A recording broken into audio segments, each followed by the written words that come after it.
Hola, ¿qué tal? Hola, ¿qué tal? Ahora sí. Rubén. Ahora sí, habla. Ahora sí, Rubén. ¿Qué tal, Rubén? Ya estamos en este podcast esperado. Tenemos nuestra denuncia, ¿no? A conciliación, estamos en conciliación. Vamos a conciliar. Muy bien, Omar, ¿cómo has estado? ¿Qué Bien, dicen? hemos estado bien recuperándonos de una pequeño resfrío. Nada que el farmacéutico pueda ganar. Nada que la del doctor Chapatín pueda arreglar, Claro. la bolsita del doctor Chapatín. Pero ya estamos bien ya. Muy bien, Omar. El día de hoy tenemos otro invitado. Yo lo puse versus de memes porque Pero detrás de un gran meme hay un siervo que ora, varón. O sea, tienes que ser consciente con esas cosas. No se lanza por lanzar. O sea, hay una cierta meditación. Claro. una selección del meme. No es poner por poner nada No. más. Y llega y dice, este es. Quiero conocer la misma opinión. Con nosotros, Samuel Torres. Bravo. Muchas gracias. Para mí es un privilegio, Rubén y Omar, estar aquí con vosotros Amén. y con todo el público que les oyen, los miles de oyentes, También es de orejas. los millares de seguidores. Lo bueno que de acá no salen con el oído rojo, ¿no? Algunos sí. ¿Cómo estás, Samuel? ¿Qué te cuentas? ¿Qué dice esta área que tú desarrollas? Aparte de los memes. Esta área que tú desarrollas en cuanto a tu estudio de abogados. Feliz, Rubén, Omar, una vez más de estar con vosotros. La gracia de Dios que me dio la oportunidad y también el apoyo de mis padres. Desde el año 2014 soy abogado.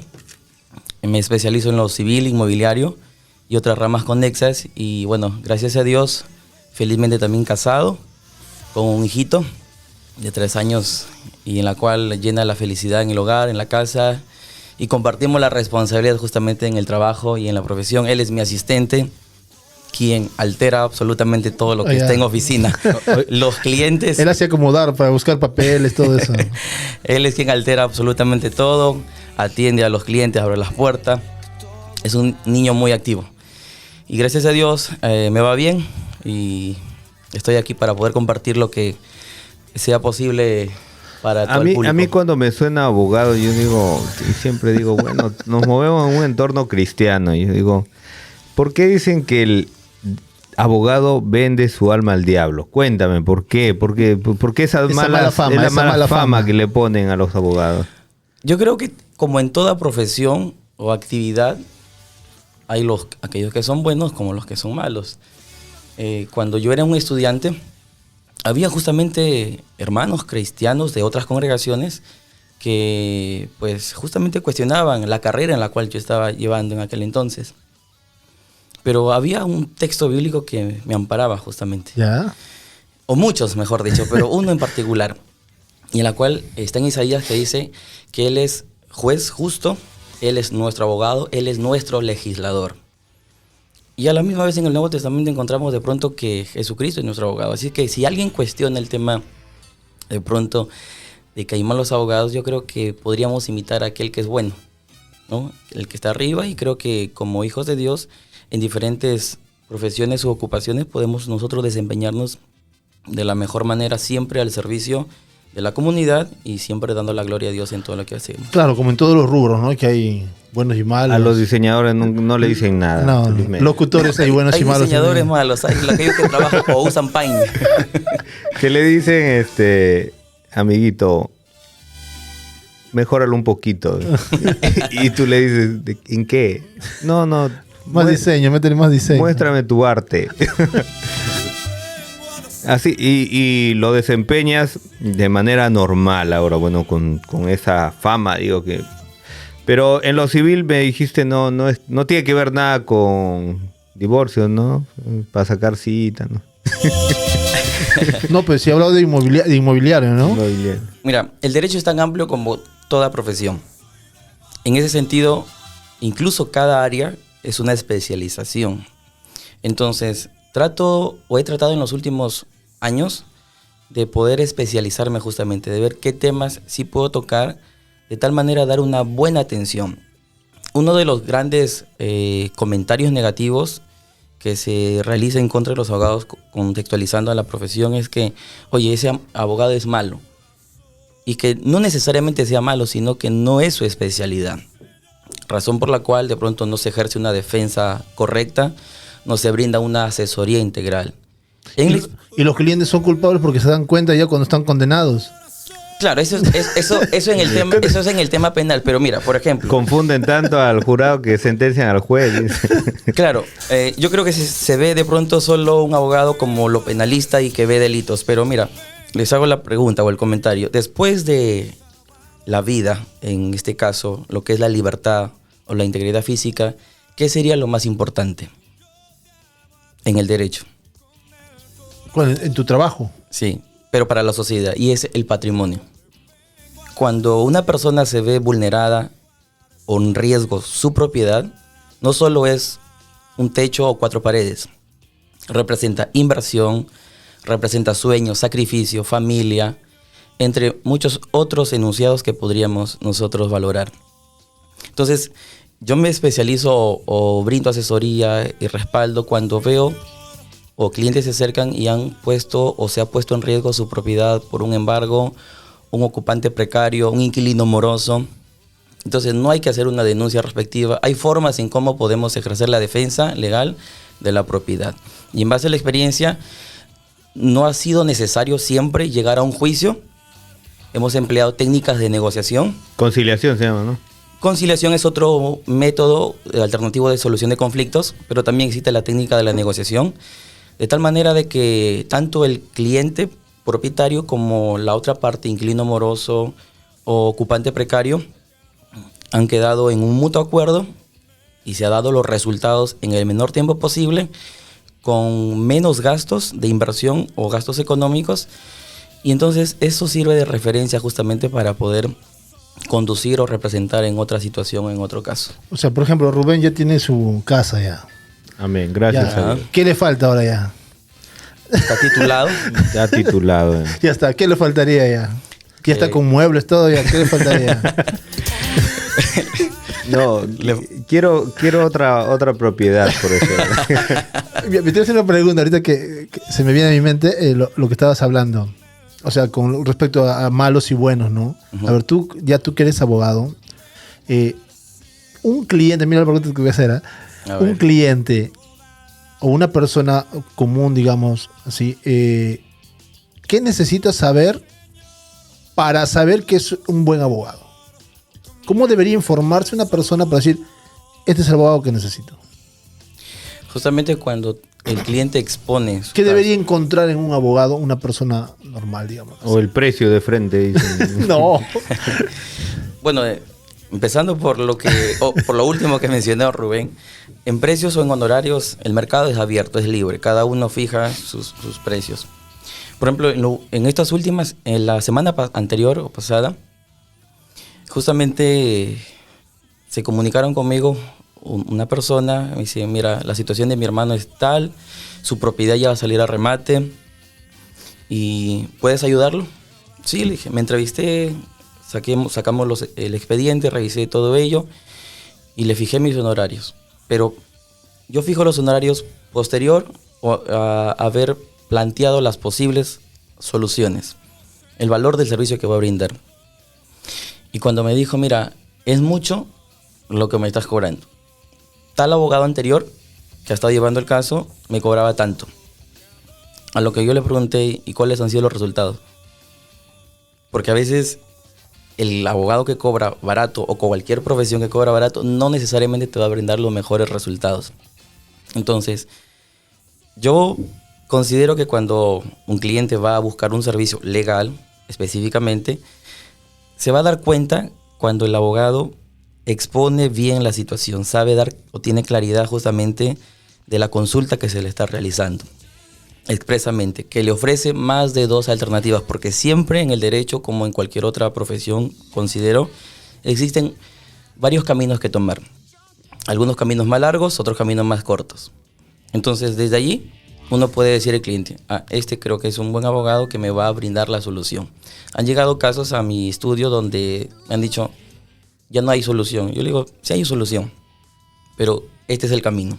Obviamente dentro del marco legal y como cristianos, considerando también los valores bíblicos o los valores morales en casa, ¿no? Pasando al tema que dices, los valores morales y todo eso, que son principios bíblicos, tú te desempeñas actualmente como, ¿en qué cargo dentro de la iglesia? Obispo.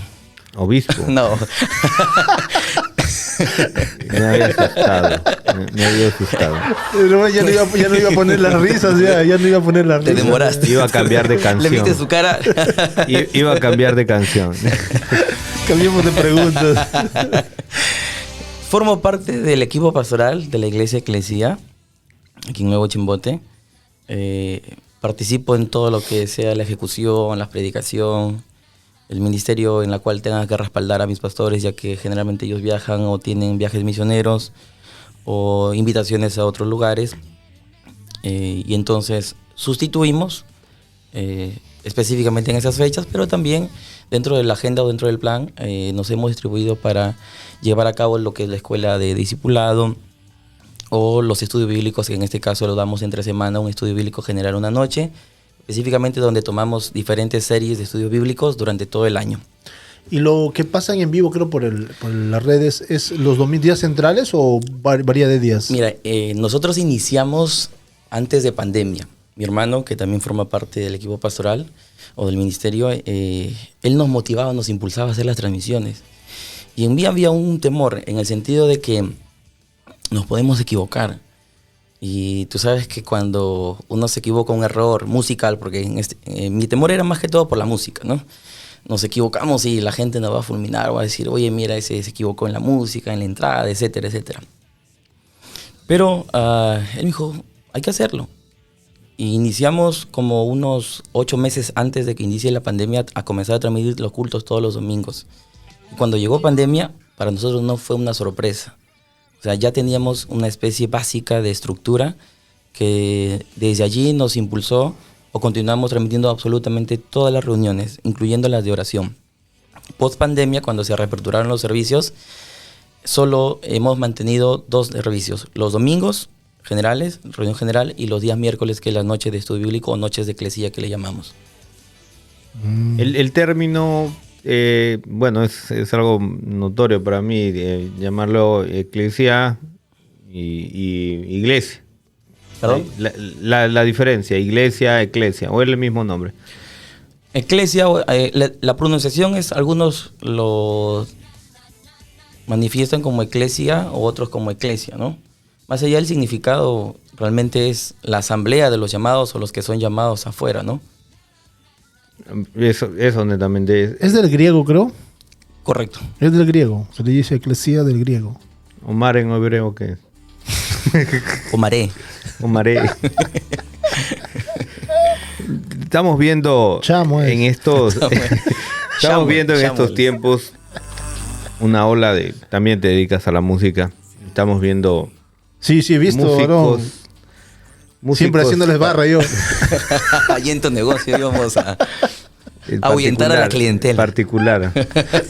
En esto de la música estamos viendo ahora una ola de gente que participa, se puede decir, de la alabanza, pero no es parte de la alabanza. O sea, participa, canta y luego ya no lo vemos ya hasta... O no es parte de la iglesia. No, bueno, eso es una verdad. ¿Cómo lo has visto tú? Pero creo, o sea, según lo que estás hablando y manifestando, y en la parte que estás, creo, trabajando en la iglesia, creo que en esa parte ustedes son más, un poco también celosos, ¿no? Como debería ser, creo, ¿no? La participación de personas en el desarrollo de la música y todo. Celosos, no lo sé. Básicamente creo que es el tema de cumplir con los requisitos que Dios establece, ¿no? En su palabra, ¿no? Que seamos adoradores, ¿no? Entonces, la adoración no solo es la música, sino incluso si uno va a predicar, va a servir, va a limpiar una silla, va a estar en la puerta. O sea, porque todo es adoración, ¿no? Entonces, la persona que va a brindar un servicio va a transmitir justamente de lo que está lleno. Entonces, no se trata de ser religiosos, sino de ser espirituales, de que podamos justamente ser de bendición en lo que sea que hacemos, porque un músico afuera de la iglesia encontramos de pronto, incluyéndome que yo soy músico empírico, mejores, ¿no? Pero lo que la Biblia dice que Él está buscando adoradores que le adoren en espíritu y en verdad. Entonces, la adoración va mucho más allá de simplemente tocar un instrumento musical, sino de lo que incluso uno haga en cualquier área de servicio, incluyendo, por ejemplo, el cuidado de niños. Entonces, hay requisitos bíblicos, pero también hay requisitos de pronto morales que uno puede establecer, ¿no?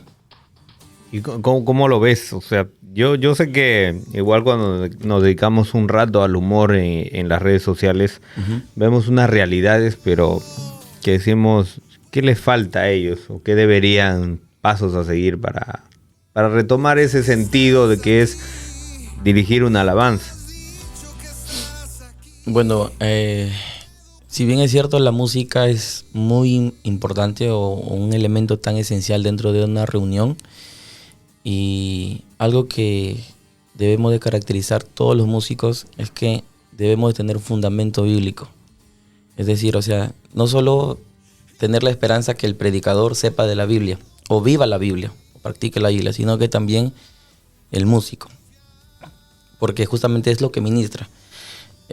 Hace un tiempo atrás hablaba con la líder de alabanza y le decía, tú tienes que tener comunión con Dios, porque eso es lo que vas a transmitir. O sea, no es tu culto propio que vas a hacer acá, no es el momento para que tú cantes solamente las canciones que a ti te guste, sino es el momento de liderar a la congregación a un lugar donde tú ya estuviste. Entonces, seamos músicos o seamos cantantes, no es el momento para recién ahí llenarnos de la presencia del Señor, sino es, ya estuvimos allá. Y ahora lo que hacemos es conducir al pueblo, liderar al pueblo para que se acerque a la presencia de Dios o pueda tributar la honra durante la reunión al Señor, a través de los cantos. Y eso vemos que mínimo deberían las personas que entonan estos signos y todo, deberían saber teología, o creo que deberían ser los que más teología deben conocer para que puedan cantar. Y eso estamos viendo que lo vemos tocar bonito, empezar a cantar, entonar buenas notas musicales, y lo ponemos hasta líderes de alabanza. Es que se supone justamente que deberíamos de conocer lo que cantamos. Pero si hacemos una encuesta, y es que no se trata solamente de tener conocimiento, sino la experiencia con Dios, nos vamos a dar cuenta que hay un vacío enorme, abismal, de ignorancia bíblica. Y esto solo contextualizando al tema de los que conforman un equipo de alabanza, ¿no? Entonces, desde allí partimos por un vacío bíblico, y la Biblia dice que su pueblo fue destruido porque le faltó conocimiento. Entonces, si yo no conozco la ruta, no conozco el camino, no conozco la meta, ¿hacia dónde lo voy a dirigir al pueblo? De tal manera que a veces solo se busca músicos que toquen bien, pero que no conecten justamente al pueblo hacia la meta o hacia adorar realmente a Dios. Y entonces cantamos canciones, las mismas canciones, o pueden ser canciones contemporáneas o los mejores arreglos musicales que se hacen, pero realmente, o sea, no estamos adorando a Dios. Y de allí, o sea, que se puede percibir justamente en el ambiente que no hay ninguna diferencia. O sea, puede ser llena de emoción, pero no hay una rendición genuina realmente, o una transformación de las personas. No sé si ustedes que tienen un poquito más de tiempo también, creo, en el camino del Señor, de que veíamos antes de que no había músicos tan experimentados, pero cuando hacían música o cuando tocaban, el ambiente era distinto, enfermos se sanaban, o habían cosas sobrenaturales o cosas que no suceden de pronto hoy en día, y es porque se abandonó ese tiempo de comunión con Dios en la intimidad, de tal manera que lo que salimos a hacer fuera de un escenario o encima de un escenario, ¿no? Simplemente es pura música. Creo que lo que nos ayudaría más como músicos, nos ayudaría porque estamos en un constante aprendizaje, ¿no? Correcto. Día tras día tenemos que estar aprendiendo. es ser parte de ello, creo, ¿no? No solo ser músico, sino ser parte de, por ejemplo, de, no sé, del grupo de enseñanza, de un grupo de discipulado, designar al músico, a no ser que la iglesia ya lo haya, o sea, se haya quedado como músico en sí, ¿no? Se le pague, entonces la persona decía, y ese es otro, creo, otro rubro, pero sí es parte de, ¿no? Porque la mayoría, creo, de nosotros, de los músicos, algunos somos empíricos la mayoría, y bueno, no es nuestra profesión ser músicos, pues, ¿no? Entonces creo que podríamos desarrollarnos también en otro ámbito, y eso nos ayudaría, porque uno cuando enseña aprende también. Correcto. Creo que al músico sería formidable que sea parte del grupo de enseñanza como músico, ¿no? De hecho, mira, nosotros tenemos como requisitos justamente que el músico o cualquier persona que va a servir dentro de la congregación forme o haya pasado justamente por el discipulado, porque justamente eso lo forma.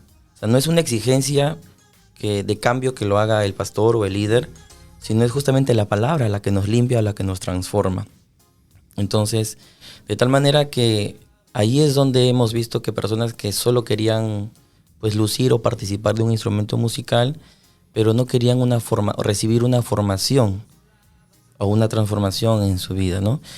Y hay un dicho que mi pastor decía a ustedes, para nosotros o personalmente para mí, no son perfectos, pero lo que sí Dios está buscando en cada uno de nosotros es que seamos enseñables o moldeables. Y eso es un requisito esencial para cualquier área o cualquier servicio que uno desee honrarle al Señor. Porque creo que se noten las personas que quieren hacer eso. Claro. Son las que se quedan. Uh-huh. Vienen 5, vienen 10 y mira, 1, 2. Yo les cuento experiencias, creo que en todas las iglesias han pasado, pero uno da la apertura, ¿no? Porque de pronto hay carencia de músicos y entonces de pronto chimbote chico y te enteras que tal músico que está tocando en tu iglesia por motivos X estaba tocando de pronto en una peña, o que de pronto no podía participar en el discipulado. Me equivoqué. No, son del mundo. Era Son del Puerto. O que no podía participar de pronto en el discipulado, en las reuniones, porque tenía una invitación para acompañar a otro grupo, otra orquesta, etcétera, ¿no? Y eso, o sea, no había una pertenencia o un compromiso con la iglesia, ¿no? Y eso nos llevó entonces a poder hacer filtros para que podamos justamente llevar a cabo de una mejor manera esa área de servicio. Y eso me lleva a un tiempo de diferenciar el asunto de los años 90. Uno sabía cuando un joven iba a la iglesia, ya se caracterizaba. En cambio ahora, ¿cómo distinguimos quién está en la calle y va camino a la iglesia? ¿En el look? ¿O lo que faltaba era antes la Biblia en el brazo? En el sobaco, lo decían bien feo, decían, pero en el sobaco. Y con corbata, con tu corbata. Y con corbata. No existía mucho la corbata. Mira, en el año 2012, 11 por ahí, yo me acuerdo que estaba en la universidad y de pronto me encontré con un joven conversando. Me dice, yo también soy cristiano. Y me dice, ¿de verdad que eres cristiano? Porque yo estaba con Jim. Y me dice, si tú vas a mi barrio, no van a creer que tú eres cristiano, porque el cristiano tiene que utilizar pantalón de tela y camisa. ¿En qué barrio? 2 de mayo, no. ¿En qué barrio? Era por 3 de octubre. Nombre de la iglesia no recuerdo, pero más estoy contando la experiencia en sí, yeah. ¿No? Y entonces, que a veces nos enfocamos tanto en el exterior que olvidamos que si bien es cierto, Dios desea que haya un cambio evidente o exterior, pero el cambio no empieza por afuera, sino que el cambio empieza por adentro. ¿Cuántos bosquejos tendrás ya? Te veo que siempre, en la mayoría de veces, sales a predicar. ¿Cuántos más o menos tendrás? En el año 2008, en la iglesia hicieron una dinámica de poder hacer participación para predicar a los jóvenes. Entonces yo decía, yo con la música sí, ahí estoy, yo apoyo en el teclado y en todo lo que sea, hasta cantar, barrer, lo que sea en la iglesia, pero predicar no, por favor. ¿Por qué ese temor? Hay ese temor. Hay personas que son full alabanza. Cuando trajeron sus manos, cuando trajeron sus pies, pero el momento Yo quería recoger los cables de la consola siempre quería. Pero, ¿por qué hay eso, Samuel? Ese temor. ¿Es un temor o es, no por ti, pero es, no sé, la conciencia que te ataca y dice, oye, ¿cómo vas a predicar si tú estás... Si todavía no te salen alas. Si tú ya no cortas la cola. Puede ser, son múltiples opciones, ¿no? Las respuestas cada uno lo puede tener.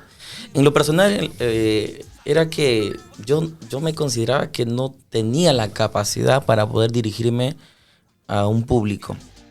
Realmente yo era una persona introvertida. ¿Estabas estudiando todavía? ¿O ya estabas ya terminando? ¿Estabas a la mitad? Ya estaba estudiando. Sí, estaba como en la mitad. Más o menos, sí. ¿Y en la universidad hablas y expones y trabajas en equipo y todo eso? Y dice, ¿cuántos dicen amén a matemáticas? Ni con todo eso, o sea, con esa ya facilidad de grupo, de hablar. A pesar de ello, y es que pienso que realmente predicar la palabra de Dios es totalmente distinto a aprendernos un bosquejo de memoria, a aprender a dar una charla. Y entonces, regresando a la experiencia, yo decía, yo no quiero participar, yo no quería incluirme en el sorteo, porque así iba a ser. Pues para mi bendita suerte, el 1 tenía. Me tocó el 1, me tocó ser el primero. Así que ya no había alternativa, no podía cambiar. Hablé con algunos jóvenes para ver si había la posibilidad de cambiar y no querían por cuestión de tiempo, etcétera, etcétera. Así que tuve que asumir el riesgo. Para el culto de jóvenes. Para el culto de jóvenes. Y yo pensando que iba a predicar pues 5 minutos, 10 minutos, ¿no? Recuerdo que comencé a investigar por allí, a tomar textos que voy a predicar, a ver algunos videos por allí. Y sí que comencé a escribir. Y busqué mis 5 hojas a puño y mano porque no había todavía en ese momento. Creo que es mejor a mano, Te crees es difícil. Y desde esa, ¿te acuerdas más? Desde esa experiencia que yo pensé, dije, esta va a ser la primera y única vez que voy a predicar, pues desde esa fecha. ¿Lo agarraste sabor? Sí, pero más allá de todo ello, o sea, sentí que Dios me estaba llamando a predicar su palabra, a ser un portavoz, porque siempre he pensado que nunca es mi mensaje, es su mensaje. Y algo que siempre considero al momento de predicar, y antes incluso de predicar, es que yo te puedo engañar a ti, puedo engañar al público, pero si voy a predicar de un libro cuyo autor va a estar presente allí, puedo engañar al resto, pero no lo puedo sorprender o engañar al autor. Entonces, hay un libro incluso que me cautivó, se llama Delante de Dios y delante de los hombres. Y este libro justamente habla de ello, que o sea, Jesús está allí en primera fila. Y es por eso de que cuando consideramos ello, predicamos realmente su mensaje y no predicamos nuestro mensaje, porque si predicamos el nuestro, el autor va a decir, yo no respaldo esa palabra porque no es mía. Entonces, durante estos años, desde que comencé a predicar, me he esforzado justamente por predicar su mensaje. Algo que debemos nosotros esforzarnos por ser, creo, si alguien está interesado alguna vez de predicar, es no tanto ser original. La originalidad considero que es una característica muy buena en muchos aspectos, pero al predicar el evangelio es excluyente, o es excluyente, en el sentido de que Dios no nos manda a ser originales en su mensaje, nos manda a ser fieles. Que podemos aplicar la originalidad y ser creativos, pero a veces cuando nos vamos por tanto la creatividad, distorsionamos o desvirtuamos el mensaje. Las formas pueden cambiar, pero la esencia tiene que seguir siendo la misma. Sí, algo que a mí, a mí me ha brindado la iglesia donde congrego, la organización, es que no lo entendía yo mucho, pero lo logré entender que la iglesia, me daba la oportunidad, entendí que Dios me daba la oportunidad de ser yo mismo, ¿no? Al momento de poder dar el mensaje, lo que tú dices, ¿no? O sea, el mensaje es el mensaje. Las formas pueden variar. Bueno, nosotros somos las formas, ¿no? Porque lo damos de diferente manera. Y eso yo tengo que agradecer a Dios, ¿no? De la manera que como somos, ¿no? Dios nos usa para llevar un mensaje en cierto tiempo a cierto tipo de público también que necesita escuchar el mensaje, ¿no? Y lo que comentabas tú era y hacerte la pregunta, entonces, ¿cuándo se pierde ese miedo? Tienes que enfrentarlo sí o sí. No hay de otra. Ahora no tengo miedo, pero sí tengo nervios. Ya, pero en la primera vez. No, esa primera vez. Esa primera vez va a llegar a todos. Esa primera vez, exactamente. La clásica que llegas y te pones a acomodar ahí el pedestal para distraer. Yo, la primera vez, yo apunté hasta los chistes. O sea, sí, claro, pues, ¿no? O sea, todo lo que vas a hablar, yo lo apunté. Dije, pero en sí ya, cuando vas a la segunda, dices, no, es una pérdida de tiempo. Yo me pongo a acomodar el micro, a desenredar el cable para que se me vayan los nervios. Pero lo que tú decías, que te hicieron un sorteo y saliste el primero tú, yo me acuerdo que de mí no querían para predicar. Ya. Sí, ¿Qué querías? Yo dije si me toca, me toca. Pero hicieron 2 rondas, a todito le hicieron predicar y esperaron 2 veces para que recién ya, como ya no faltaba nadie más, que ya habían repetido. Ya tú. O sea, tú eres el gordito de a sacar fútbol, tú eres ya tú. Ya, era como el último. De ahí ya posteriormente llegué a ser el segundo después del pastor en predicar hasta 3 veces a la semana llegué.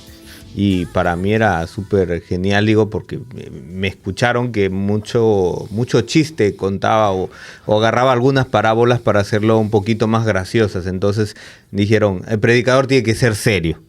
Y por eso a mí me tuvieron que desplazar 2 veces. Todos predicaron 2 veces para recién ponerme a mí. Y eso es los nervios. Que tú traías la palabra, pero Rubén. Ahí y los nervios eran eso.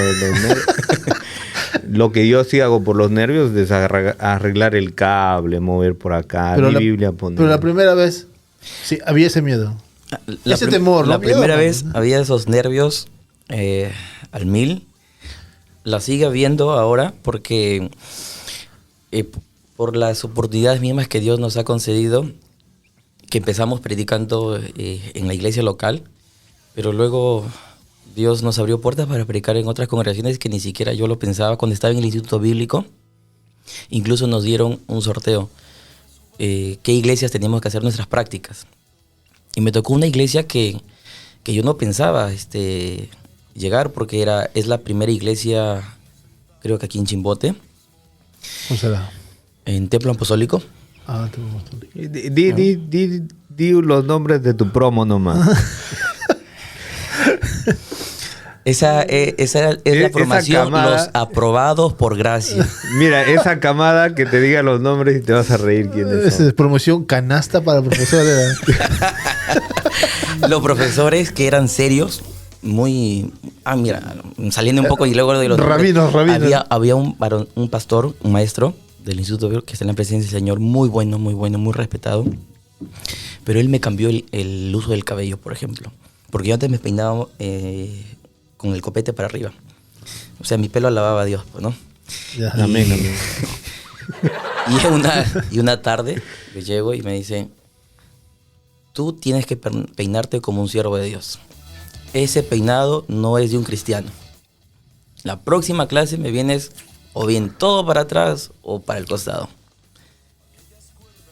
En casa ya me habían dicho un consejo, me dijo, hijo, cuando tú vas al Instituto Bíblico te van a formar y haz caso o obedece a tus maestros. Así que humanamente yo siempre he sido un joven rebelde a la cultura y todo ello, pero tuve que someterme y aprendí a amar a este varón en la presencia del Señor que ya se encuentra. Y humanamente en ese momento uno dice, pero este cabello no tiene nada que ver, pero es parte justamente de la formación. Es una de las lecciones que yo guardo y almaceno en mi corazón. Esa promoción estaba el gran... ¿Por quién empiezo? ¿Por el más chiquito? ¿Por el más grande? Porque tiene pelos, porque no tiene pelos. A ver, por el más cercano, que en ese entonces se convirtió en un aliado, un amigo, un compañero. Bercy Berrosby. Ya. Que en paz descanse, iba a decir que la presencia del Señor está. Danielito Miranda. Daniel Miranda. El hombre que es casado, en ese entonces era soltero. codiciado. Codiciado. Sí. José López. José López también. con A él palomilla. también le dijeron, Ese- peínate bonito, también le dijeron. Y ahora youtuber también, Daira. Daira Zamora. Zamora Daira Leca. Zamora Leca. Daira Zamora Leca. También. Y estaban otros varoncitos que incluso algunos están ya también en la presencia del Señor, Elmo Terroso. Y otros, pero los que he mencionado más conocidos. era la promoción, pues que hasta un pastor ahí nos decía así en sus términos que no se les chorree el gozo, porque o sea, esa clase que eran generalmente serias, pues eran clases donde había chistes y bromas. Recuerdo una vez que de un compañero, no lo digo el nombre, pero de pronto sonó el celular. O sea, se supone que todos éramos ahí espirituales, ¿no? Escalando para formarnos en el ministerio, ¿no? Y cuando de pronto suena la llamada y era de un cantante cristiano llamado Marac. Ah, el timbre. El timbre. Voy a reír. Y todos volteamos a decir, estamos en clase. No, dicen, me han prestado el celular. Uy. O la conocía. El gozo del Señor era, de otra versión. No sé cómo sacar el timbre. Era un Algunos- salmo, era un salmo. Pero fueron 3 años realmente gratificantes, no solo de aprendizaje, de formación, sino también de establecer esos vínculos de amistad. Y justamente allí también nacen las oportunidades para predicar en otras congregaciones. Pero eso fue después desde haber salido la primera vez. Eso fue después. Claro, sí, porque recuerdo yo inicio en el 2008 predicando. Fui a un seminario bíblico 2 años, no lo llegué a terminar y luego me vinculé justamente a algo más formal, al Instituto Bíblico El Buen Sembrador, los 3 años, y he continuado algunos otros cursos diplomados en teología complementarios. Entonces, me han servido, sí, me han sido útiles, he aprendido algunas herramientas, he estructurado mis propias herramientas. Y entonces, sin pensar, he predicado en cementerios, en velorios. Velorios, perdón. Ahí uno practica. No, pues. yo dije, varón, tenés fe. No. Ahorita salen. Salen entrenados para ir a resucitar muertos. Ah, ya. Es su Bueno. primer paso, Y entrenamiento. El tema es así, regresando a la mención de los nervios, porque, o sea, uno se hace familiar a un púlpito, a un escenario, a un atril, pero cuando estás en una situación donde hay dolor, donde hay desesperanza, donde hay incrédulos o personas no creyentes, el escenario es totalmente distinto. Sí. La experiencia es nueva. Y tú no sabes si te van a escuchar o te van a prestar la misma atención como lo hacen de pronto en la O congregación. también qué predicar, ¿no? ¿Qué predicar? ¿Cuánto tiempo que predicar? ¿Cómo engancho, conecto con O con por los qué lado no ir, oyentes? ¿no? Esto es parte del gozo. O sea, están llorando. Sí. Igual predicar en bodas. O sea, yo No, pero decía, a ver, algunos se ponen a predicar en bodas, pero ya es muy tarde el sermón que dan. Claro. Yo lo he visto Y es que... largas. No solamente... El novio está apurado. Y Claro. quieren hacer retroceder. Yo he escuchado unos sermones porque he sido filmador en un tiempo. y en esa filmación le estaban dando consejos que la novia lo miraba. Él no hace esto, así con la cara, no. Peor. Y ya, pues, Pero ¿por qué tiene que el que expone el mensaje? Primero, ¿por qué hay un mensaje en una voz? Segundo, ¿por qué tiene que contar su vida a los que se van a casar? O sea, es un protocolo, es una estructura... bíblicamente está. Bíblicamente no. Ya. Bien. un punto. Bíblicamente no. Y es ahí donde justamente... ¿Qué voy tradición contra es? cultura. ¿Qué tradición es? O sea, ¿de dónde traemos esta tradición? ¿Romana? ¿Griega? Que tiene que haber así todo ese de predicar y todo eso. Es una liturgia que, no sé, tendría que de verdad investigar un poquito más Pero para no ver es de dónde no es viene. así, no es nuestra base, ¿no? No nuestra base, pero justamente viene a trasfondo. Justamente en la primera oportunidad que yo prediqué en una boda, justamente yo les dije, voy a predicar 15 minutos como máximo. No, me dijeron, tienes que predicar 1 hora. Y yo le dije, pero es una boda. ¿De qué? Del adulterio. Y hablan, ¿no? Hablan de eso. Una boda. No, le dije, máximo cocinar. 15 minutos. Es más, recuerdo que ese día la novia se demoró 1 hora. Es la 1 clásica. hora. Es la Y, clásica. Y yo decía, en todo caso, no sé, trato de introducir el mensaje mientras realmente llega, ¿no? Para aprovechar el tiempo, ¿no? Así que tuve que reducir el mensaje realmente en 5 minutos.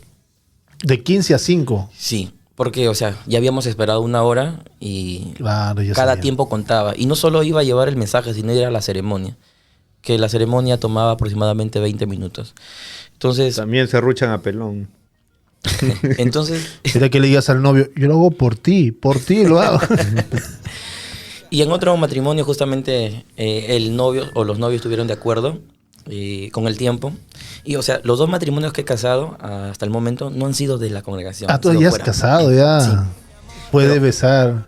Claro. Oye, Y tú te volteas. No, la primera vez. Pero se besaron en la frente. Mira, ahí es todo el protocolo. Uno tiene que conocer a la congregación o a los Rubén, por pastores. favor, lo puedes invitar para...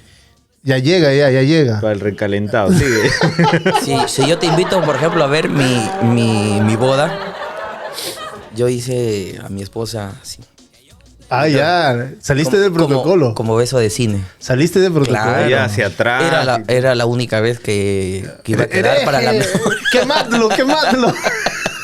No, ya podías. Ya podía, Eso es claro. ya podía, claro. ¿no? Ya podía. Pero que lo llaman y le dicen, no cuentes. Pero ya, la segunda que dice que ahí predicaste un poquito más. Los 15 minutos.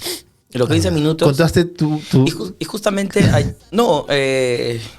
prediqué, solo usé un texto, el Salmo 127, 1 y 2, y hablé de 3 aspectos. Dios es el arquitecto del matrimonio, nosotros somos los constructores, y a la misma vez debemos de nosotros ser los vigilantes. Nada más, o sea, de concreto, di algunos consejos, y luego llevar a cabo la ceremonia.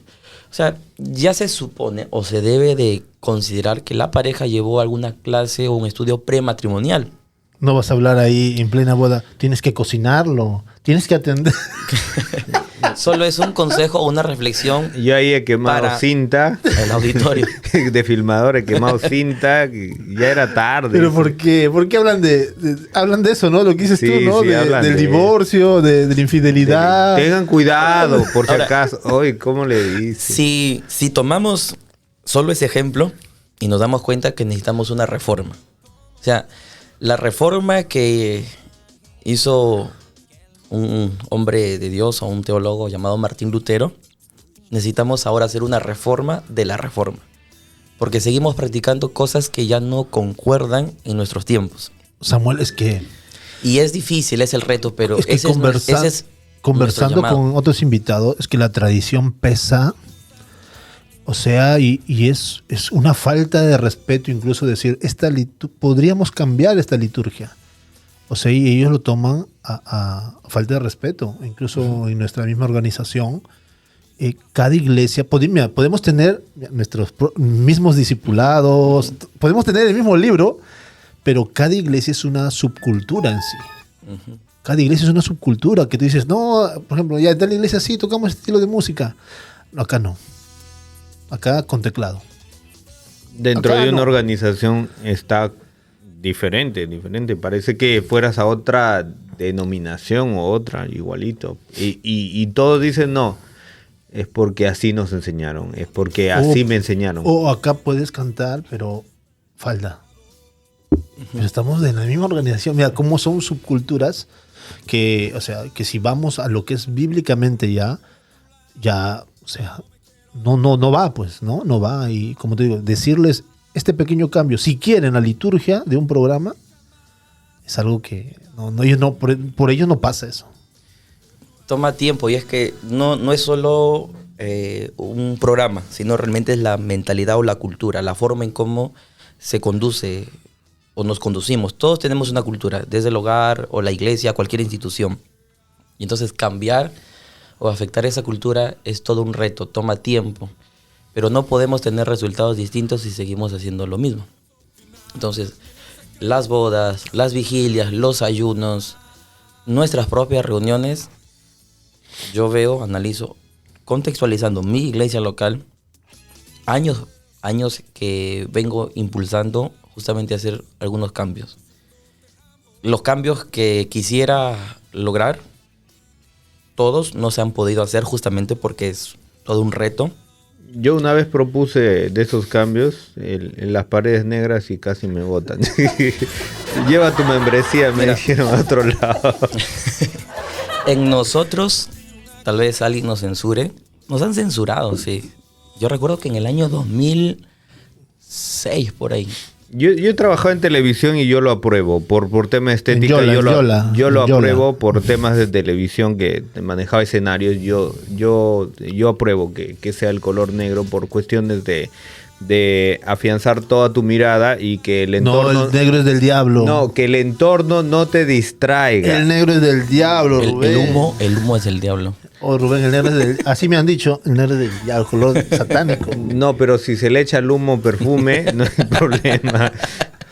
Olor fragante. Mira, Pero siempre lo creativo lo jalamos al mal. No, el negro es del diablo. No, queremos que... No, ese es del diablo. La luz no es del... No superaron una vez en un lugar, me acuerdo, en una iglesia, haber puesto lucecitas porque es para adornar estilo lluvia. No, porque eran de Navidad. Ahí dije, ya no. Y esos cambios como que a algunos te acercan y otros de otros grupos como que te distancian porque pueden decir que ya te saliste de la doctrina o de la sana doctrina, la sanísima, etcétera, la ¿no? sanísima. Y yo tengo un principio que es, estoy dispuesto a sacrificar lo que sea necesario para alcanzar a la próxima generación, porque a veces pensamos en nosotros, y nosotros de aquí a 10, 20, 5 años tal vez ya no estaremos. ¿Y qué va a ser de la iglesia? O sea, yo voy a estar ahí. Ahora, no solo son luces, no es cambio de colores de una pared, que de pronto nosotros lo hemos hecho, que me han tomado años hacerlo, porque... Ustedes están así, ¿no? Creo. Sí. Claro. Fue una inversión que hicimos, pero que en un inicio no era posible. ¿Quieren poner luces? Ok, háganlo en el escenario multiusos. En el salón multiusos. Ahí pongan sus luces, lo que quieran ustedes, pero el templo no, el templo es casa de Dios, es sagrado. El altar. Pero ¿saben qué? Eran luces de esas básicas, esas hechizas. Entonces, y esas que parecían como especie de ambientes chichas que prendían y apagaban. Así. No lo sabían. Libertinaje. No alcanzaba el presupuesto. Ese es libertinaje. No alcanzaba el presupuesto. Mira, que estén prendidas de un color, ¿dónde está tu color? No hay. Que estén prendidas de un color ya. Pero ya que apaguen y que prendes libertinaje. No, es que habían estáticas, pero las otras, o sea, no había forma de controlar, estaban así. Bueno, pasaron años y Dios... Hasta las cabezas móviles. Dios nos dio la provisión económica, así que siempre era parte de mi interés de ambientar mejor el escenario, porque cada iglesia tiene una forma de decorar. Algunos son amantes de las cortinas, otros de las flores, otros de las luces. O sea, está bien, cada quien con lo que considere que forma parte de su arreglo o su adoración en el templo, en la casa de Dios, ¿no? Invertimos y tuvimos que adecuar, o sea, que sean estáticas como que de fondo, imágenes, ¿no? Las cabezas móviles, los gobos que se le denomina. Entonces, fue una ambientación, una cortadora. No, cortadora es del mundo. No, cabezas móviles que tenían gobos, que eran imágenes, ¿no? Pero ¿por qué la cortadora no? Es que creo que hay límites también, Samuel. Es que ¿sí? Hay límites y... Eso es algo que reclama la iglesia, digámoslo así, la iglesia antigua, digámoslo así. Es que hay límites también, ¿no? Por ejemplo, en Santa Cena, sea como sea, no vas a estar así, ¿no? Es un momento... Claro. Pero ¿por qué? Las personas también se van a eso. Oye, pero si fueran buenas, ¿por qué no lo pones siempre? Pero también creo que hay límites donde, para qué, respecto a qué programas se ponen, ¿no? Claro, los colores justamente ayudan a ello, ¿no? Rubén sepa incluso más o sabe más de ello, incluso los colores que se asignan para cada ambiente, para cada tipo de escenografía, para cada canción, para incluso los segmentos Santa Cena o la comunión o tiempos de oración. Todo ello sirve y ayuda. O sea, nosotros los seres humanos somos seres tripartitos y nos hemos enfocado tanto en solo centrarnos en la parte espiritual. Y hemos olvidado que el ser humano es almático y que finalmente todo entra por los ojos, que estos son los sentidos. Entonces, eso sirve. Y las luces o cualquier otro elemento, incluso un instrumento musical, nunca debe de estar por encima, obviamente, del mensaje. Cuando nos reuníamos con los chicos de la alabanza o de la escenografía, las luces o el sonido, les decía, aquí no se trata de tu mensaje cuando vas a cantar, luego cuando alguien va a dar las ofrendas o la bienvenida, un mensaje distinto, cuando va a predicar un mensaje distinto, todo es un solo mensaje. Desde la puerta hasta lo que se va a predicar en el mensaje central tiene que ser uno solo. Entonces, cuando entendemos todo ello, le damos sentido a lo que se va a poner, a lo que se va a usar, a cómo se va a recibir. O sea, a veces hemos pensado incluso que el mensaje o nosotros predicamos cuando le damos la bienvenida al predicador, pero realmente nosotros predicamos el evangelio desde el momento en que la persona se acerca a las puertas del auditorio o del templo, casa de Dios, como se quiere llamar, le damos ese abrazo de bienvenida. El diácono, ujier, servidor, anfitrión, como le quieras llamar, ¿no? A otros le llaman reverendo, ¿no? Pero desde allí empieza. O sea, si el ujier, el diácono, le va a recibir con mala cara o desinteresado, ya se perdió el mensaje. No importa lo que el predicador, por más que sea bueno la alabanza o el predicador, o sea, desde ya predispuso el corazón a esa persona. A todo lo que se haga durante la hora y media, 2 horas, 3 horas, hora de servicio. Es cierto lo que estamos conversando, pero que hay un punto, mira, que voy a tocar, que lo tocamos en una pequeña presentación que tuvimos en una iglesia con Rubén. Es que, mira, es cierto, debemos cambiar algunas cosas, ¿no? Ir cambiando poco a poco, pero ¿cómo nosotros jóvenes, ¿no? A nivel todos, o sea, no estamos hablando solamente de nosotros, ¿cómo nosotros a nivel jóvenes podemos pensar, sí, esta iglesia es la iglesia antigua, son otros tiempos, ¿no? Deberían cambiar esto, aquello, por aquí, por allá, pero cuando solamente voy los días sábados y ya creo que debo de cambiar el mundo, debo cambiar la iglesia porque ya aprendí nuevas cosas, nuevas teorías, nuevas formas de ver la iglesia, pero solamente asisto los días sábados. Y con eso me basta y me sobra para decir, esta es la iglesia vieja. Necesitamos una nueva iglesia, ¿no? En cambios. Pero ¿cómo así querer cambiar si solamente me voy 2 horas a la iglesia los días sábados? Digámoslo así. Y no hay un verdadero compromiso en ser parte de la iglesia. Es cierto, por trabajo, por diferentes motivos. Pero la intención de ser parte de la iglesia se nota, ¿no? Y el querer de trabajar. ¿Por qué no trabajar con la iglesia, digámoslo así, adulta, para a lo que dices tú, ¿no? Ir haciendo esos cambios. Pero yo siendo parte, no siendo 2 horas nada más a la semana y querer un cambio, cuando no hay un verdaderamente cambio personal, ¿no? De hecho, o sea, no se puede hacer un cambio solo con las 2 horas o con una reunión a la semana. El cristianismo realmente es un estilo de vida. Y no se trata de lo que yo haga dentro de la iglesia, sino lo que se hace fuera. A veces nos llenamos tantos de mensajes y no hacemos nada fuera. Mejor dicho, no practicamos o no ponemos en práctica el mensaje fuera. Y es ahí donde la iglesia sigue siendo la misma. Yo creo que por eso a veces la iglesia adulta nos mira con reojo. Porque no nos ve ese compromiso. O sea, quieres cambiar, pero no te vemos. O sea, ¿cómo quieres? Hermano, hay que cambiar. Pero no eres parte, no te sentimos que eres parte. ¿Por qué no primeramente ser parte y desde adentro empezar a hacer los cambios? Es que te ven y dicen, ¿de veras quiere cambiar la iglesia? Porque se compromete a estar todos los días, se compromete a ponernos un buen sonido, en mi caso. Y yo también cuando llego a la asociación, entro y también me empecé a cambiar cosas. Y para cambiar cosas, lo primero que vieron es mi fidelidad, mis ganas y mi amor que tenía hacia la obra. Y es ahí que sí me permitieron hacer algunos cambios. Y por otro lado... ¿Con razón te has pintado negro? No, todavía estoy juntando baldes. Con témpera va a ser. ¿Cómo lo ves tú el entretenimiento ahora? Que atrapa a los jóvenes. ¿Cómo ustedes lo han manejado en su entorno? Como dice ese meme, antes ¿no? Nos perseguían por ir a la iglesia, ahora nos persiguen para ir. Para ir, nos tocan las puertas, nos quitan el wifi. Es un común denominador hoy en día, según mi análisis, justamente de la ausencia, no solamente en jóvenes, sino incluso en adultos, en niños, en todas las generaciones, que la asistencia o membresía a la iglesia ha disminuido. O de pronto se asiste solo por rutina, por compromiso.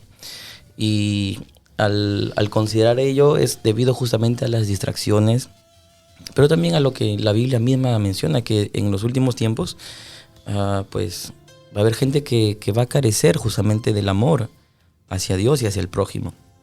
Y porque más de pronto nos concentramos en la parte material, en nuestras ocupaciones, en nuestros problemas, y el liderazgo en la iglesia tal vez no está ministrando a aquellas vidas con el mensaje que realmente se está necesitando, porque a veces ya damos un mensaje de exhortación o de palo, como se le dice, y las vidas que a veces intentan volver, dicen, mejor me voy, porque el mensaje que están... Entonces pueden ser de ambos lados, el motivo. La responsabilidad considero que es mutua. No solo uno tiene que evaluarse. Yo veo algo que en la Biblia el suegro de Moisés le dice, lo que estás haciendo no está bien. Y eso conversó a veces con el liderazgo de la iglesia. Tal vez no, lo que estemos haciendo no está bien. ¿Qué correcciones son necesarias hacerlas?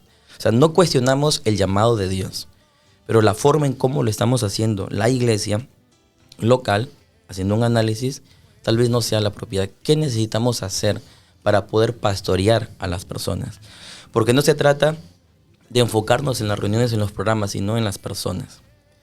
Y luego, entonces vemos a las personas. Si realmente es un tema propio del corazón de ellos o es un problema de liderazgo. Entonces, si es un problema de las personas, por más estrategias o amor que mostremos, no va a suceder el cambio. Pero si nosotros hacemos nuestra parte, entonces vamos a poder sanear o solucionar de pronto ese valle de separación que hay para que las personas conecten con la iglesia. Tenemos ahora, todo viene por la palabra, pero vemos ya que no hay casi predicadores, sino que ya hay expositores o conferencistas. O sea, se ha vuelto a tornar a veces a los portadores de la palabra que más parecen conferencistas o motivadores y quieren resaltar ellos a veces en su mensaje, en su léxico y te venden una palabra muy, se puede decir, con menos sacrificio, una palabra muy barata, muy rápida de contener, de recibir. ¿Lo has visto tú así también? Abundan, Creo que por las redes sociales, ¿no? Los estilos, por las redes sociales. Pero yo, por ejemplo, he visto lo contrario. El palo he visto. Hay esos dos grandes extremos. Esos son los grandes extremos. Y siempre en el palo, eso es algo que yo siempre he comentado, es esto. Siempre tienen 3 temas. Ya, ¿cuáles son? Los jóvenes, los músicos y la otra iglesia. Y hablar de la otra iglesia. Esos 3. Si no preparaste ningún mensaje, empiezas a lanzar esos 3. Amén, gloria a Dios. Arrecia. O sea, esos 3, mira, sí. Es un clásico que yo he escuchado, ¿no? Siempre se escucha en las calles cuando hay este tipo de reuniones. Que si, o sea, si nombran esos 3 temas y están en palo y palo, es como si avivaras el fuego. O sea, ¿por qué, no? Ese es el otro extremo, ¿no? El otro extremo sería lo que dice Rubén, pero el otro extremo también sí existe. De hecho, Pablo menciona en la Biblia que algunos predican por contienda, otros para vanagloria y otros predican a Jesucristo. Entonces está ahí una clasificación de los diferentes tipos de predicadores que hay en nuestros tiempos y que existió de tiempo antaño. Entonces, habrán aquellos que van a predicar para contender de la iglesia, del músico, de lo que hizo tal persona. Y a veces se denomina el programa, ¿no? O la reunión evangelística. Noche de milagros. O cuando no tiene Trae a tus el enfermos. propósito justamente de transmitir la Pero buena noticia. ¿qué podemos hacer? Nada, ¿no? ¿Qué podemos hacer Es uno que solo? en el afiche nunca falta Noche de Milagros. ¿Cómo lo hacen? Saluda a Cherito. Le ponen gran campaña y luego traigan sus enfermos. ¡Campaña! Traigan sus enfermos, dice también. Y pasan los mismos hermanos. Y los mismos hermanitos. 50 años atrás. Creo que me duele acá. Y pasan adelante y al final te falta la fe. O sea, vaya asiento. No, y eso, ¿no? Y eso lleva ya a formar un tipo de creencia a nivel digamos, del vecindario. Y crea y todo eso. anticuerpos a los no creyentes. Mira, a mí un comentario que me causó, no tristeza, pero me hizo pensar en que mi papá estaba invitando a una persona en el negocio. Le invito a mi iglesia, esto. Y yo lo escucho a la señora que dice, yo estaba en otra cosa, lo escucho que dice, pero ¿me dejarán entrar así? Y yo de reojo volteo, pero ¿cómo estará la señora? Está vestida, digámoslo así, normal, ¿no? Su pantalón normal, pues, ¿no? Uh-huh. Pero ella dijo esa frase que me incomodó. ¿Me dejarán entrar así, si voy así? Y digo, qué triste, ¿no? O sea, habiendo tanta necesidad y a veces nosotros mismos cortamos las piernas a las personas para que se acerquen a la iglesia, porque la gente sabe, ¿no? Que en una iglesia van a encontrar algo que ellos necesitan, porque esa misma gente se va para acá, se va para allá. Hay una historia, un relato bíblico que Jesús está en la casa predicando, enseñando, y sí que la casa estaba llena. Y se acercan 4 amigos queriendo conectar a Jesús a su amigo que era paralítico y no había espacio. O sea, significa que hasta la puerta, que es el acceso al ingreso, estaba llena, ocupada. Y las personas mirando a Jesús, obviamente. Yo me imagino que nadie está de espaldas mirando hacia afuera, no a la calle, sino hacia quien está hablando, que en este caso era Jesús. Y estos hombres tuvieron que hacer un hueco o un forado en el techo. A veces la iglesia nos ponemos en la puerta. O sea, nosotros queremos escuchar a Jesús y no dejamos que otras personas ingresen para que justamente puedan acercarse a Jesús. Cuando nosotros deberíamos de ser las personas que seamos como anfitriones para darle acceso a las personas con Jesús. Y en mención de todo ello, los predicadores motivacionales, los predicadores que exhortan o que dan con palo, ambos extremos hacen daño tanto al pueblo cristiano como al mundo. Debemos de predicar del arrepentimiento, claro que sí.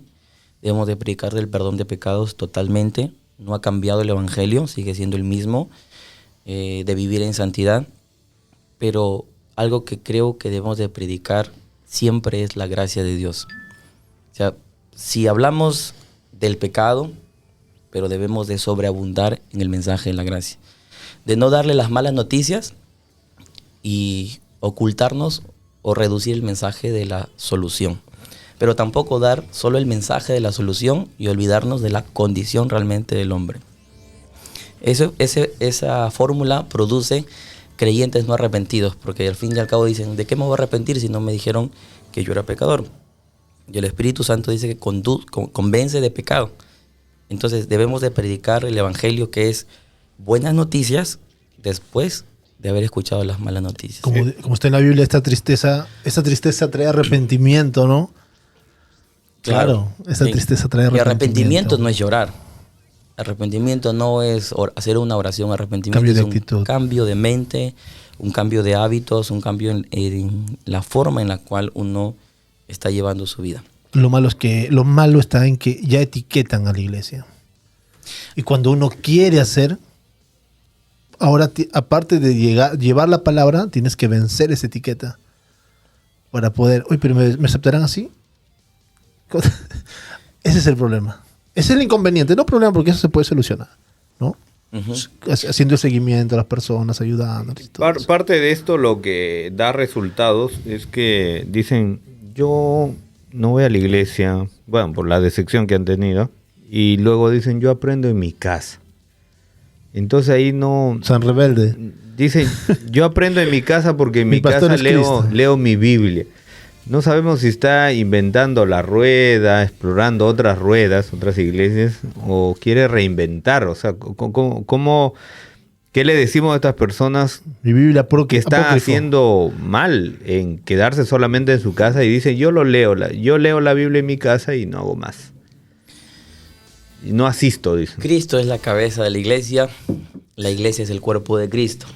O sea, no podemos solo quedarnos con la cabeza porque no habría funcionamiento, sentido del cuerpo, pero tampoco solo pertenecer a la iglesia y no someternos a la cabeza.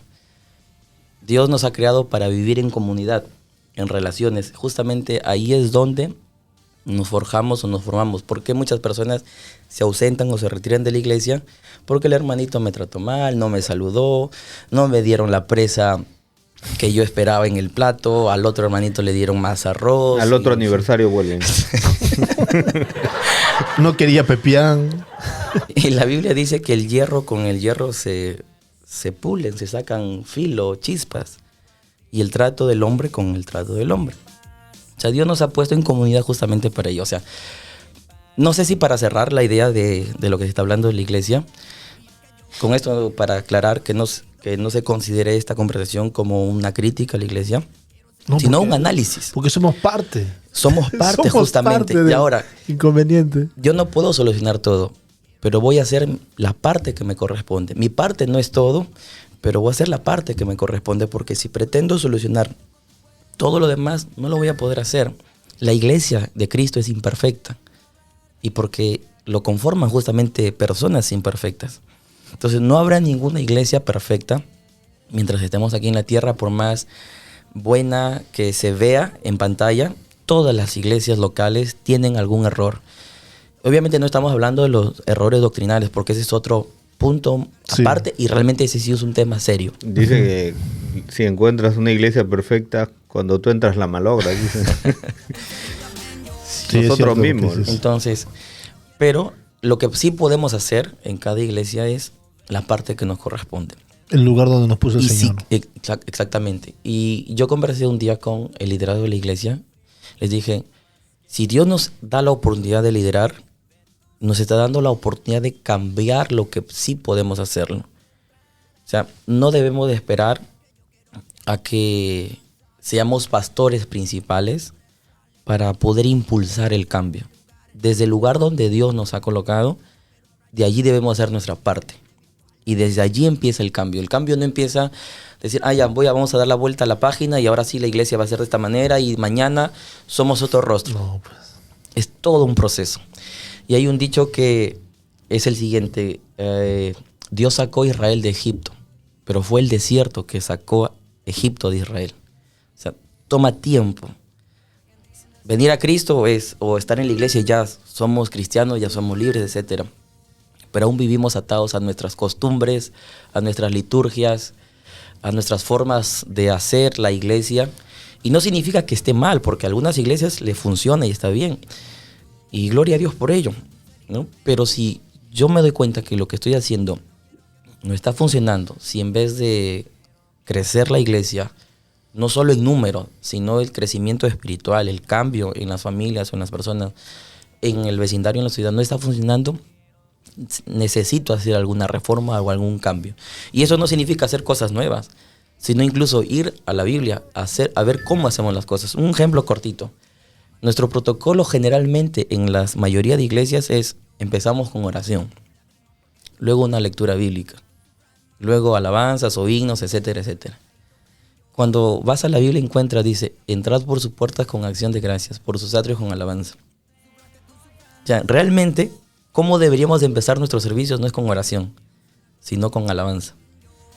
Y tomando ese fundamento bíblico, justamente introduje esa proposición o esa idea al liderazgo, que a veces se hace y a veces no. O sea, todavía venimos haciendo ese cambio porque, o sea, la liturgia es fuerte. A lo que tú hablabas, ¿la iglesia debe impactar en la comunidad? Totalmente, a eso hemos sido llamados. ¿Cómo? ¿Solamente moralmente o debe aportar algo, digámoslo así, físicamente, notoriamente, que se vea? La iglesia... ¿Hasta qué punto, digámoslo así, la iglesia debería comprometerse con la comunidad? La iglesia, cuando brinda apoyo social, no está haciendo un rubro social realmente. O sea, no es una iglesia social. Está cumpliendo la misión en la cual hemos sido llamados.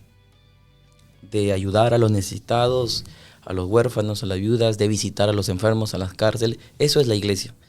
Pero a veces nos centramos tanto en lo que ocurre en las cuatro paredes y olvidamos las necesidades de lo que hay afuera. Ahora, tampoco se necesita de que salgamos como un programa, 4, 5 o 20 personas a decir vamos a evangelizar o vamos a ayudar a una persona. Dios, en el lugar donde te ha puesto, por las calles, en tu trabajo, en tu negocio, cuando ayudas o bendices a alguien, no solo con de pronto una bolsa de mercado, sino a través de tu profesión, de tu servicio, de tu trato, está haciendo la iglesia. Y es ahí donde a veces entendemos mal que la iglesia es reunirnos a orar, a cantar, a ayunar, a vigilar y todo ello es muy bueno, cuando la iglesia se trata de impactar a la sociedad, no a miles, pero de que la persona que recibió algo de ti, un servicio, la Biblia dice que cuando vean esto en ustedes darán la gloria a Dios. Y entonces, eso es ser la iglesia. No necesitamos una orden del pastor para que digamos vamos a salir a evangelizar o vamos a ayudar a alguien. Dios ya nos dio el llamado o la misión a cada uno de nosotros. Y al menos eso es lo que me esfuerzo o procuro hacer, de que donde yo pueda estar, la gente pueda recibir algo distinto, algo diferente, porque al fin y al cabo tú y yo somos, o nosotros somos la sal de este mundo, o la luz de este mundo, pero también nosotros somos los racimos de la vid verdadera. Y nosotros tendríamos que ser deseables como un fruto en la cual el mundo pueda comer lo que nosotros tenemos porque hemos recibido de Cristo. Pero como organización, ¿debería afectar alrededor de alguna manera? ¿Tener un programa anual? ¿Tener programas trimestrales? ¿De qué manera podría influenciar la iglesia, por ejemplo, alrededor, ¿no? Alrededor de... O sea, es cierto lo que tú me dices, ¿no? Personalmente somos iglesia, sí, pero como organización, como algo físico, ¿cómo la iglesia podría impactar o hasta dónde podría comprometerse con la sociedad alrededor? Hay una frase que es, si tu iglesia local desapareciera, ¿se darían cuenta tu vecindario? Y ahí nos vamos a dar cuenta si nosotros estamos influenciando al vecindario o en la zona donde estamos. Entonces, siendo de bendición para los que están alrededor de la iglesia o en otros lugares, podemos organizarnos como iglesia local y elaborar un programa o hacer un plan de trabajo justamente conforme sean las necesidades que veamos. Y de acuerdo a ello, entonces podemos nosotros ser de bendición. A veces aplica brindar un servicio social, hacer una limpieza o ayudar o incluso hasta pagar nuestros impuestos, que es otro tema que se ve en las iglesias, ¿no? Que cuando de pronto llega la notificación y lo vemos como un tema aparte, ¿no? Y cuando en eso está representando la iglesia también a la municipalidad, que nosotros podamos estar al día o regulares en nuestros pagos respectivos como iglesia local que somos. Muy bien, hemos estado evaluando todo eso y algunos dicen que es una autocrítica, ¿no? Nosotros mismos que pertenecemos como Omar a la misma asociación. Es una autocrítica porque si nosotros no vemos lo que estamos haciendo, tampoco vamos a ver a dónde nos conducimos. No vamos a seguir nada más. Si queremos mejorar, las mejoras no se hacen simplemente con deseos o planes a futuro. Las mejoras se tienen que hacer retroactivo. Vernos dónde estamos y qué estamos haciendo. Y lo bueno es que no somos los de ayer, pero tampoco aún somos los que vamos a hacer mañana. Entonces, si por la gracia de Dios hoy soy lo que soy, o la iglesia local donde pertenezco soy, o es lo que es porque hemos hecho algunos análisis, pero aún nos falta. O sea, yo soy consciente que aún me falta a mí, nos falta, pero estamos en ese camino. Y mientras Dios nos dé fuerzas, mientras Dios nos dé vida, mientras Dios nos dé creatividad e incluso recursos, porque a veces pues somos abiertos a dar ideas, pero ¿qué tal somos con nuestro compromiso económico? Entonces Dios desea tu talento, desea tu tiempo, pero también desea tu tesoro. Que ambos, o esta triada perfecta, lo involucremos. Y es ahí donde empieza de pronto el cambio. Y a veces no vemos los frutos de forma inmediata, pero sigamos, para eso Dios nos puso en este tiempo y en esta generación. Muy bien. Gracias, Samuel. ¿Qué ya? Y gracias por... Falta, Pedro. Tenemos aquí... ¿Qué te falta en que tu nos casa? marca... que nos marca el tiempo. No le has contestado. ¿Qué le falta a su casa? Dice, ya tiene terreno, título, ya. Todo está No lo amoblado estoy ya. vendiendo. Pero No lo estoy vendiendo. ¿Esa asesoría va a ser ad honorem o Publicidad, va a haber O vas a- publicidad. Ahí, reconocida? acá va a salir Tu logo, acá tu va a logo. salir tu logo. contáctanos? Sabemos cómo hacerlo. Muy bien, gracias, Samuel, por acompañarnos el día de hoy en esto que se expresaba. ¿Utilizas, por último, no quería quedar esta pregunta, ¿utilizas un poco de humor cuando predicas? Yo normalmente las veces que te he escuchado, un poquito serio. Muy poco soy de utilizarlo. Porque así eres. No, yo soy una persona que la mayoría de personas que me conocen piensan que no soy cristiano. Y no porque hago bromas de doble sentido o mi lenguaje, ¿no? Pero sino que soy una persona natural, ¿no? Con errores, con debilidades, etcétera. Pero cuando hago las prédicas, evalúo el contexto de la iglesia en la cual estoy. Entonces, Y siempre el contexto de la iglesia debe ser así, seria. No. Pero Rubén dice que te está siguiendo. No, en nuestro No, yo hago en nuestro- chistes. en nuestro caso, no en todas las prédicas, pero de tanto en tanto a veces Por ahí, suelto alguno, claro. pero yo soy chascarrillo. malo para los chistes, soy malo para los chistes dentro del ¿El púlpito. mensaje? Sí. De una forma natural o una conversación así, de pronto Sale. claro, sale, ¿no? Pero sí he estado en algunas congregaciones donde uno justamente puede hacerlo porque de pronto es la juventud o es adolescentes y entonces uno aplica, ¿no? Para poder llegar con el mensaje. Y no es mi estilo, que digamos. O sea, Claro, no es su estilo. yo valoro y realmente aplaudo a las personas que lo Puedan. hacen con humor, claro, porque es un talento distinto de pronto al mío y es algo en la cual yo incluso escucho también de tanto en tanto también algunos mensajes con humor, pues, ¿no? Porque de todas maneras uno aprende algo de allí. Muy bien, ahora sí terminamos, Omar. Gracias, Rubén. Samuel, por estar aquí. Omar, ¿quieres quedarte? Te cedo mi asiento. Muy bien, gracias, Samuel. Tus palabras finales. ¿Cómo se dice? Tu palabra de despedida. Gracias a ustedes. No sabemos si has venido, será para tu bien o para tu mal. Siempre, ¿no? A los que vienen, no sabemos cómo nos has aceptado la invitación. No sabemos por qué, pero ya. No, gracias realmente a ustedes por la oportunidad de haber estado aquí con vosotros y a todos los que hayan escuchado este podcast.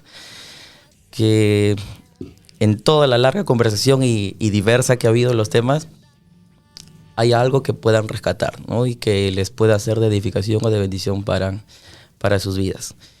Y si Dios nos permite en otra oportunidad, pues vernos o escucharnos, estamos nosotros para considerar que simplemente somos instrumentos de Dios en sus manos. Muy bien. Omar, tus palabras finales. Rubén, siempre nos corta Rubén, estamos entrando a la salsa. Muy bien, Samuel. Rubén, gracias por este tiempo y creo que siempre sacamos de todo el tiempo que hemos venido conversando que Dios es fiel, Dios nos ayuda siempre y que somos la iglesia, ¿no? Una iglesia imperfecta que cada día se esfuerza por hacerlo mejor, ¿no? Y cuando tenemos a cargo a personas, creo que más aún, ¿no? El poder esforzarnos, el poder llegar a ellos, el poder buscarlos, llamarlos de una u otra manera, ¿no? Incentivarlos a que sigan en el camino. Creo que eso ya el Señor pone en nuestros corazones, ¿no? Y creo que cada uno de nosotros, donde Dios nos ha puesto, sigamos trabajando, a todos los que nos escuchan, que sigamos poniendo el esfuerzo y la creatividad que Dios nos ha dado a cada uno de nosotros, sigamos explayándola, sigámoslo dando al 1000 y que Dios nos ayude pues en todo lo que hagamos, ¿no? Si tu pastor te dice, oye, sabes que ya no lo hagas, haz caso y busca otro método de... O busca otra iglesia. Claro. Tú eliges. No, pero algo que siempre, bueno, me dice mi pastor es que si funciona, ¿no? Y está dentro de los parámetros, continúa. Creo que eso debemos tener cada uno de nosotros, ese apoyo del ministerio pastoral. Gracias, Rubén. A mí también me dicen, confiamos en ti, me dicen, confiamos en ti. Pero no lo pintes de negro la iglesia. No nos decepciones. No, todavía. Para el 2050. Todavía, poco a poco vamos. Está de gris la iglesia. Vamos quemando focos. Muchas gracias por estar acompañándonos. Ya se viene ya nuestro próximo episodio. De ahí viene el fin de la temporada, los 15 podcasts, donde vamos a hacer una parada, Pepián, va a ser freno. Pepián, Rubén. Y vamos a tener también... Pepián va a ser Rubén. Su quino. ¿Y quién va a tirar el ramo? Va a haber su quino. Ahí estamos viendo todavía los contratos. Estamos cerrando para los próximos invitados. Así que no se pierda el 15. Bueno, viene el 14. Una persona muy especial que ya lo tenemos ya separado ya. Y luego a estar atentos nada más a nuestras redes. Ahí estamos. Recuerden que cosas peores vendrán.